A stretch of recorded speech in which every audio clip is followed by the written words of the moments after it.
Imagine estar em um hospital silencioso, quase completamente apagado pela madrugada. Os corredores frios parecem suspensos no tempo. As máquinas repetem ciclos mecânicos e até os passos dos enfermeiros soam abafados demais, como se o prédio respirasse por conta própria. Agora imagine que no meio desse silêncio absoluto, quando ninguém mais espera que algo aconteça, uma campainha toca. Uma campainha vinda de um quarto onde ninguém deveria estar pedindo ajuda. Um quarto onde o paciente já havia morrido horas antes. É assim que essa história começa. Com um som fraco, insistente e impossível. Um chamado que não poderia existir. Uma campainha que oficialmente não podia mais ser apertada por ninguém vivo. Se isso te arrepiou um pouco, então respire fundo, porque o que você está prestes a ouvir vai além de um relato sobrenatural. É uma reflexão sobre o limite fino entre presença e ausência, entre corpo e memória, entre aquilo que vemos e aquilo que continua quando pensamos que tudo terminou. Antes de começar a caminhar por esse corredor escuro comigo, aproveito para te convidar a permanecer por aqui. Se histórias assim, reais, misteriosas, silenciosas e profundamente humanas, fazem parte do que você gosta de sentir, ouvir e pensar, então este canal é o seu lugar. Inscreva-se, deixe seu like e ative o sininho. Aqui, cada história é contada como se estivéssemos caminhando juntos por esses corredores que poucos têm coragem de atravessar, mesmo quando a porta já está fechada. Agora sim, vamos entrar. O caso aconteceu em um hospital antigo, de arquitetura pesada, localizado no interior de Minas Gerais. Era uma daquelas madrugadas frias em que as janelas rangem sem vento e as cadeiras da recepção parecem observar quem passa. A equipe da noite era pequena.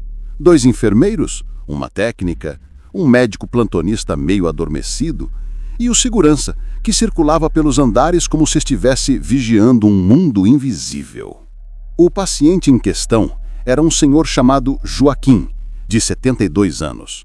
Ele havia sido internado após complicações cardíacas e, apesar dos esforços médicos, faleceu pouco depois das 19 horas. O corpo foi preparado, identificado e transferido para o necrotério às 22h16. Tudo registrado, documentado, assinado. Nada fora do normal. Até então.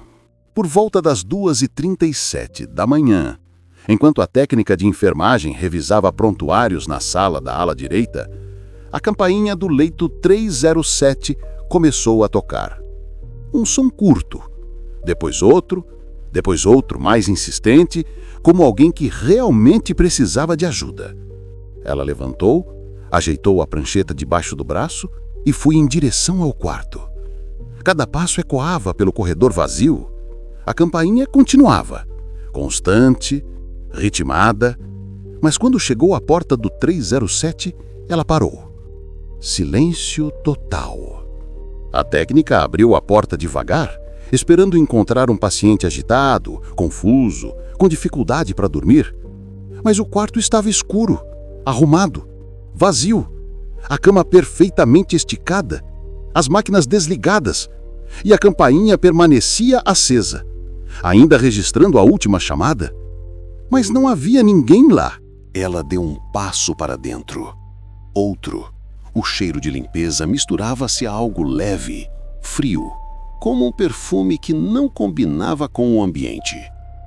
Verificou a campainha, tocou nos fios, analisou a conexão. Tudo certo.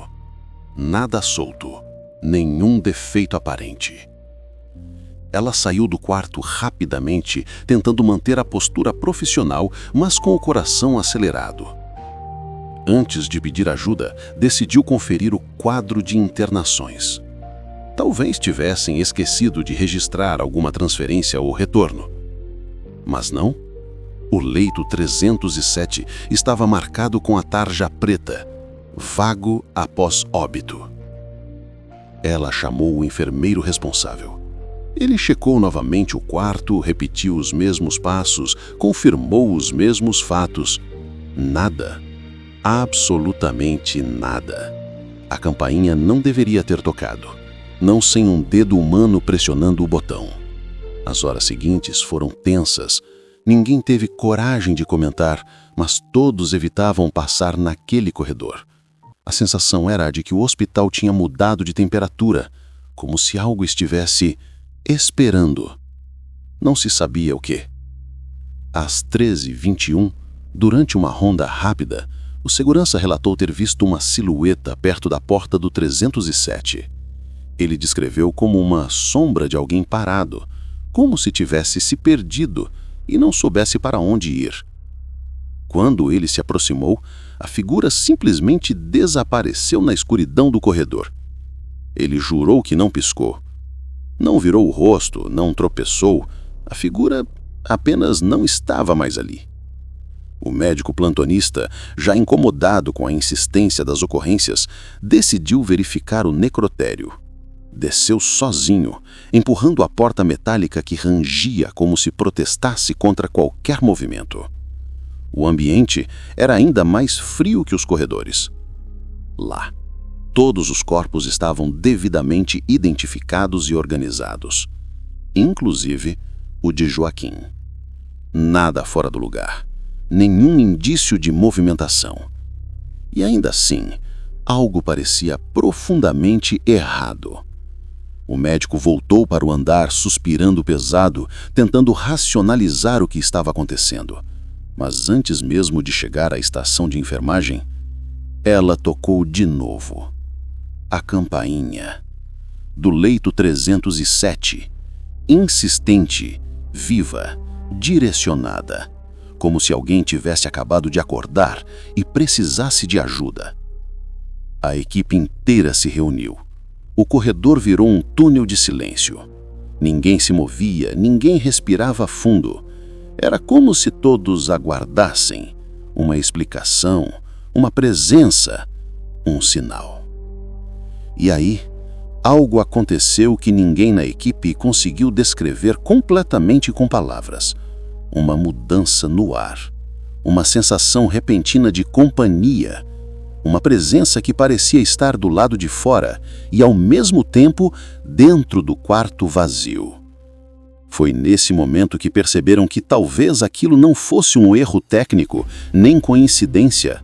Talvez fosse um chamado, um último gesto. Mas de quem? E por quê? A resposta, ou parte dela, só veio horas depois. E é aqui que a história começa a tomar um rumo completamente inesperado. A manhã finalmente chegou, mas não trouxe alívio, nem conforto. Pelo contrário, a luz que atravessava as janelas do hospital parecia revelar mais do que esconder. Os corredores continuavam silenciosos, quase reverentes, como se aguardassem que algo ou alguém se manifestasse de novo. A equipe da noite, já exausta e inquieta, se preparava para passar o plantão, mas havia um clima estranho no ar, uma sensação de que a história ainda não tinha terminado. Enquanto organizavam relatórios e tentavam decidir o que mencionar oficialmente, a técnica de enfermagem que ouvira a campainha pela primeira vez notou algo que não tinha percebido antes. Na prancheta, bem ao lado da folha de anotações, havia um papel dobrado, um papel que não estava ali durante a madrugada. Ela o abriu devagar. Era um bilhete amassado, com a caligrafia irregular, quase trêmula. A mensagem era simples, curta, quase infantil. Por favor, me escutem.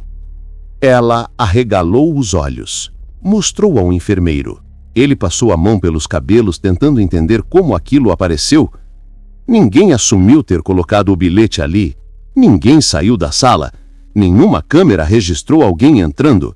E foi neste instante que perceberam algo que fez todos se entreolharem com um calafrio profundo.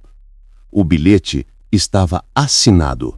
Assinado por Joaquim, o paciente que havia morrido horas antes. A técnica recuou instintivamente. O enfermeiro empalideceu. O médico, ao ver aquilo, levou alguns segundos para conseguir respirar fundo novamente. E mesmo assim, sua voz tremeu levemente. Eles sabiam que o papel não era recente. O tipo de dobra, o desgaste, o amarelado nas bordas, parecia um bilhete antigo, guardado por muito tempo. Mas por que estava ali agora? E como havia surgido? O médico decidiu investigar mais a fundo. Pediu que verificassem os pertences pessoais de Joaquim, guardados no setor administrativo. Abriram a pequena caixa etiquetada com seu nome. Dentro havia documentos, roupas dobradas, um relógio parado e um bloco de anotações bem usado. O bilhete encontrado combinava exatamente com as folhas desse bloco. Mesma textura, mesmo tom, mesmo porte, como se tivesse sido arrancado dali recentemente. Mas ninguém havia tocado naquela caixa desde a morte do paciente. Ninguém. Foi então que a revelação começou a surgir, lentamente, como um vulto emergindo de uma neblina. A filha de Joaquim chegou ao hospital para assinar documentos e liberar o corpo. Uma mulher adulta, tranquila, de semblante cansado. Enquanto conversava com a equipe, ela mencionou algo que mudou completamente o entendimento daquela madrugada. Meu pai sempre dizia que tinha medo de morrer sozinho. Ele repetia isso há meses. Dizia que não queria ir embora sem ter certeza de que alguém ainda o ouviria. A técnica e o enfermeiro se entreolharam imediatamente. Cada detalhe da madrugada, o cheiro suave no quarto vazio, a sombra parada na porta, a campainha tocando como um pedido, ganhava forma, sentido, direção. Foi ali, na metade daquela conversa, que o mistério finalmente se alinhou com a dor humana que o originou. A filha continuou. No caderno dele, vocês chegaram a ver? Ele escrevia bilhetes que nunca entregava, bilhetes pedindo desculpas, bilhetes falando do medo da morte, bilhetes pedindo que alguém simplesmente o escutasse. Ela fez uma pausa, limpando uma lágrima discreta. Talvez ele só tenha tentado isso de novo. Silêncio. Profundo. Inabalável. A equipe inteira entendeu que Joaquim não estava pedindo socorro físico, não estava lutando contra a morte, não estava tentando voltar. Ele estava tentando ser ouvido. E a única forma que encontrou, a última que seu vínculo com aquele quarto ainda permitia, foi tocar uma campainha, a única ferramenta de comunicação que ele conhecia naquele leito. O último gesto que seu espírito carregou como resquício de rotina, como eco de uma necessidade não atendida. E o bilhete? Era sua única mensagem não entregue, a última, a que ele nunca teve coragem de dar à filha. Um pedaço de sua angústia que ficou presa entre dois mundos. Depois desse momento, nada mais tocou, nada mais se moveu, nenhum corredor ficou frio de repente. O hospital voltou ao normal, como se a presença tivesse finalmente descansado. A filha pediu para ficar um pouco sozinha no quarto 307. Fechou a porta e conversou ali, no silêncio, com quem ela acreditava que ainda podia ouvir, mesmo que de longe, mesmo que só como um último eco. Ao sair, ela sorriu para a equipe e disse: "Obrigada por terem escutado meu pai." Ninguém respondeu. Não havia resposta possível. Era uma história que não precisava de explicação, apenas de respeito. E desde aquela madrugada, a equipe nunca mais ouviu aquela campainha tocar. Não daquele leito, não daquele quarto, não daquele paciente. Porque talvez ele finalmente tenha sido ouvido. Se essa história te tocou de alguma forma, respire fundo antes de sair. Aqui, cada relato é contado com o peso de quem sabe que o mistério nem sempre assusta. Às vezes, apenas revela aquilo que continuamos tentando entender. Se quiser caminhar comigo por outras histórias assim, silenciosas, profundas, sobrenaturais e cheias de humanidade, inscreva-se no canal, ative o sininho e deixe seu like para que mais pessoas encontrem essas narrativas que moram no limite entre o visível e o invisível. Aqui, você nunca caminha sozinho.